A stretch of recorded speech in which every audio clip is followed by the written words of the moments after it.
On a calm Friday evening, I was hoping to unwind with my beautiful wife after an exhausting week spent working on the flight line. After 22 years of marriage, our 3 children were grown and living independently, so I thought this might be the perfect opportunity for us to enjoy a peaceful evening together. My name is Daniel Harper, a reserve and composed A&P mechanic and crew chief for arrivals and departures during the daytime shift at United Airlines.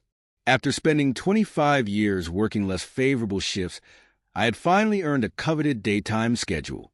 My wife, Sarah Harper, worked as a charge nurse in labor and delivery at Central Hospital, also on the day shift. Both of us earned comfortable salaries, mine being slightly higher due to the union contract. This financial stability placed us firmly in the upper middle class. As I pulled my pickup truck into the garage and closed the door, I found myself thinking about which vehicle we should take if we decided to go out. If the evening called for something elegant, we'd take her Lincoln Navigator. For country western nights, my F-250 was a choice. Sarah usually made the decision, and I was content with that. After all, when Mama's happy, Daddy's ecstatic. Inside, I set my keys on the kitchen table and noticed a stack of mail. From upstairs, I heard footsteps and some muffled noise. Moments later, my stunning 42-year-old wife entered the living room, wearing a short robe that always lifted my spirits. "Oh," she said, startled. "You're early. I wasn't expecting you for another hour." I glanced at my watch. I was a bit early, but not by much. "What's going on? Where are we heading tonight?" I asked, eager to make plans. Sarah hesitated, her voice tinged with unease. "Well, I'm going out. I'm not sure what you plan on doing." My heart sank. "What do you mean you're going out? Where and with whom?" Her eyes briefly flicked to a small overnight bag at the end of the couch. "I have a date with Alex Carter. It's for the weekend. I'll be home Sunday night, and we can talk about it then." The shock hit me like a punch to the gut. Before I could respond, Sarah hurried upstairs, slamming the bedroom door behind her. I needed help. I grabbed my phone and speed-dialed my daughter. There was no way I was going to let Sarah spin this into some sort of misunderstanding. "Hi, Dad. What's up?" My daughter answered cheerfully. "I need you to come over right now," I said, keeping my voice steady. "Your mom's hurt her head, and she needs us." "Dad, what's going on?" she asked, confused. I hung up without explaining and called my oldest son, repeating the same story. "Dad, what on earth?" he began, but I ended the call, instructing him to contact his younger brother. Then I called Sarah's parents, informing them of the injury. They sounded just as baffled, but I hung up before they could ask more questions. Turning back to Sarah's purse, I dumped the usual items onto the coffee table: credit cards, keys, and a 12-pack of condoms. Considering I'd had a vasectomy years ago, these clearly weren't for us. I also found an email confirmation for a Marriott hotel in Westfield, reserving room 703 for the weekend. I knew Alex Carter. He was a pediatric surgeon at Sarah's hospital. Over the past 5 years, I'd met him at hospital holiday parties. He always came across as sleazy, and I knew he was married. I'd met his wife, a striking woman who often seemed disinterested in him. Pocketing the hotel email, I grabbed Sarah's credit cards and car keys, then unlocked her phone. Her passcode was our anniversary date, followed by the number 3, representing our 3 children. It was a poor attempt at security. I scrolled through the hospital's emergency contact list until I found Alex Carter's home number. Calling his cell felt pointless, but the home line might yield something. After 2 rings, a warm, expectant voice answered. "Oh, honey, I've been waiting for your call," she said. I didn't recognize this number. "Is everything okay?" She sounded exactly like Emma Carter, Alex's wife. "Is this Mrs. Carter?"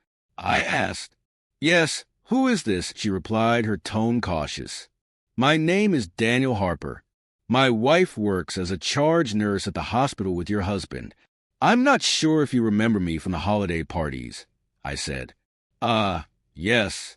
Daniel, of course, she responded. I remember you. William and I were just talking about you and your wife a couple of nights ago, she said, her voice steady but curious.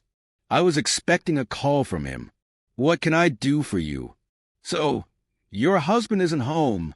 I asked. No, he's in Boston at a surgical conference. Why? Is something wrong? She responded. I took a deep breath.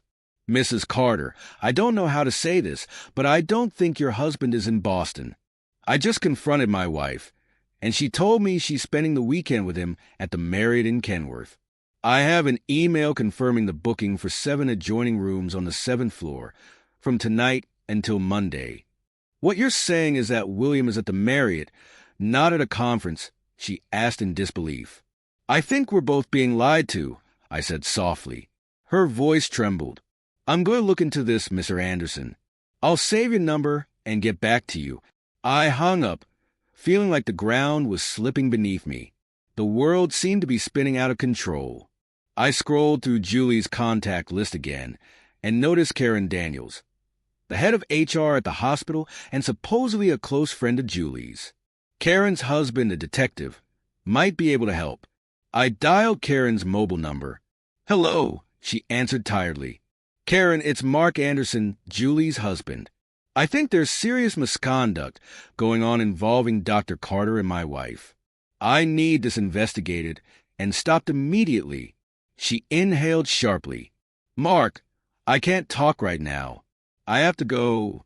And then she hung up.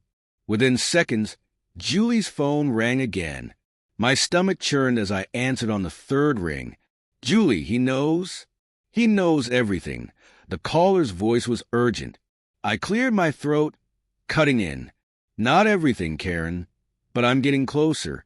A gasp echoed from the other end before I ended the call. I found Karen's home number on the list and dialed it. A man answered.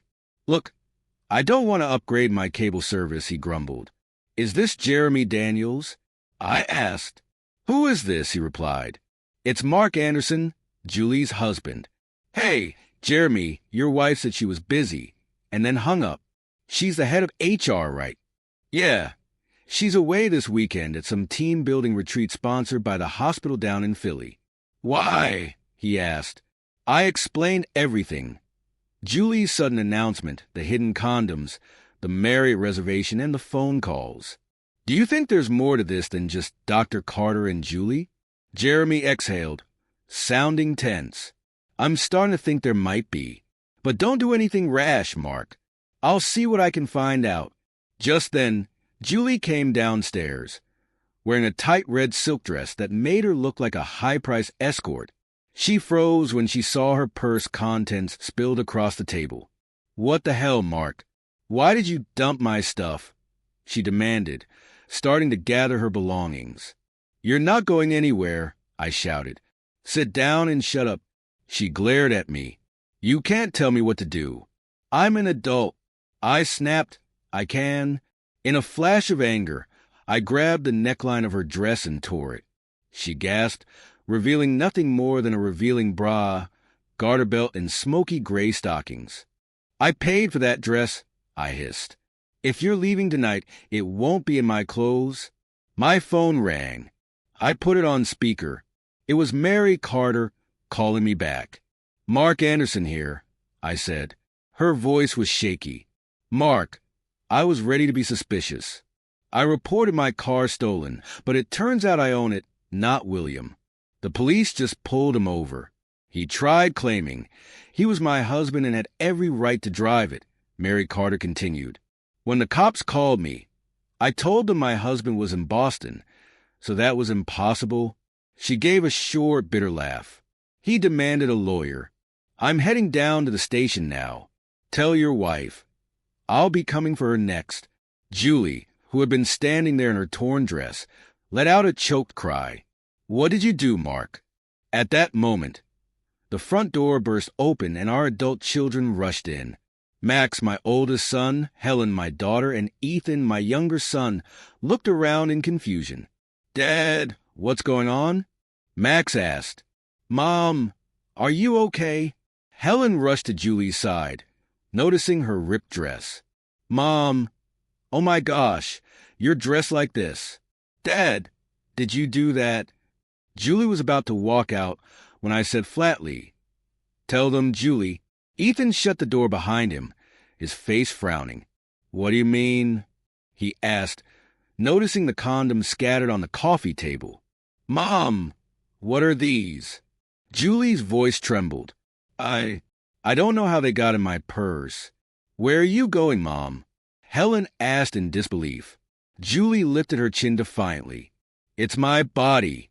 A heavy silence settled over the room. My eldest son quickly vanished into the kitchen and returned moments later holding an envelope. Dad, this is for you, he said, handing it over. Julie screamed and lunged for the envelope. Don't read that, she pleaded. I snapped at her. Sit down. I'm done with the games. Inside the envelope was a note in Julie's handwriting. My dearest husband, my sister needs my help with our mother. I'll be gone until Monday evening. Hugs and kisses, Julie. The kids exchanged stunned glances. It was clear she had been preparing to leave, weaving a fabricated story. Just then, the doorbell rang again. Julie's parents stormed in looking frantic. Julie, are you okay? Her mother cried, while her father demanded, Someone tell me what's going on. Julie stared at them, tears in her eyes, and collapsed into a faint. Welcome to the circus, I muttered. Your daughter just shredded our marriage, and likely her career. While Julie's mother and Helen helped her regain composure, I turned to her father and detailed everything I had uncovered.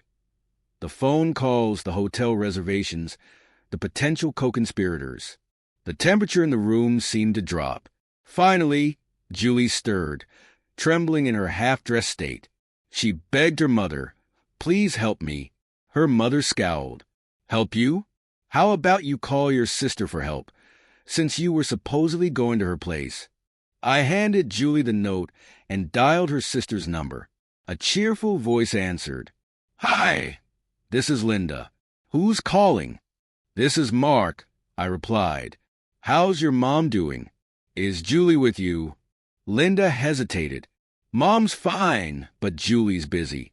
Can I have her call you back? Julie's mother grabbed the phone, her voice icy. That won't be necessary, she snapped.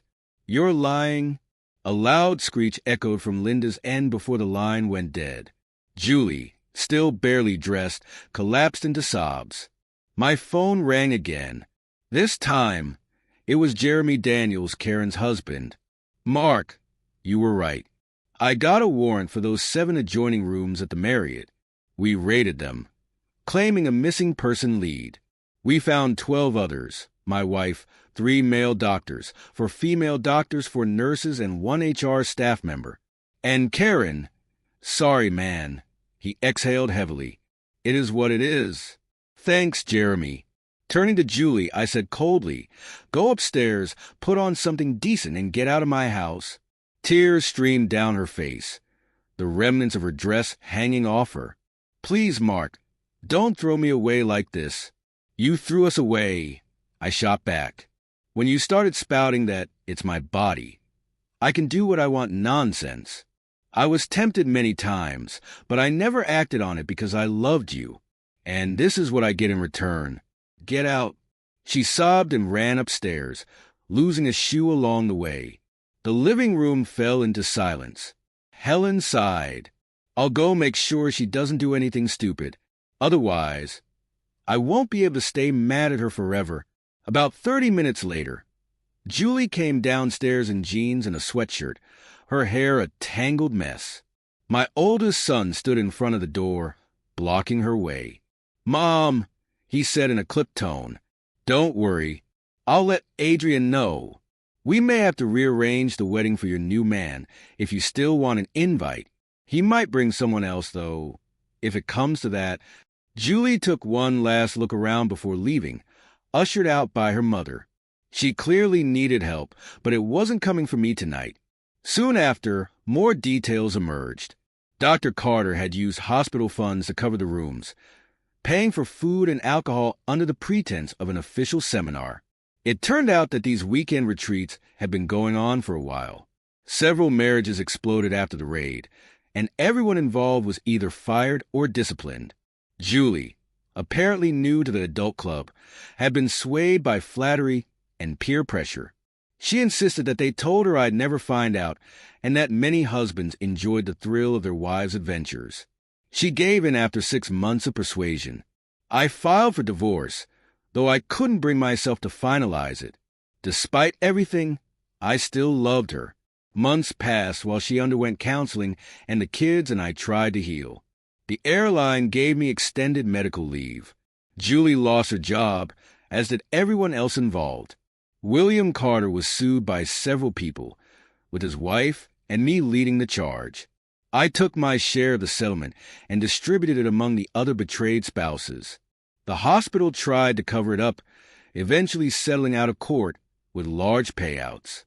Over time, I realized I still wanted Julie in my life, and we slowly began rebuilding trust very slowly.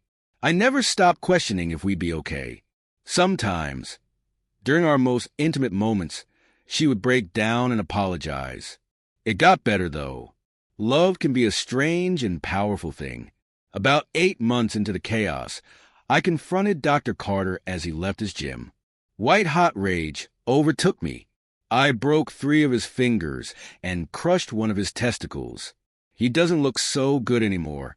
Lucky for me, Jeremy was there as a witness, and no charges were pressed. Don't mess with my wife, or I won't stay mild-mannered for long. Life goes on. We're still together, but I sure watch her closely.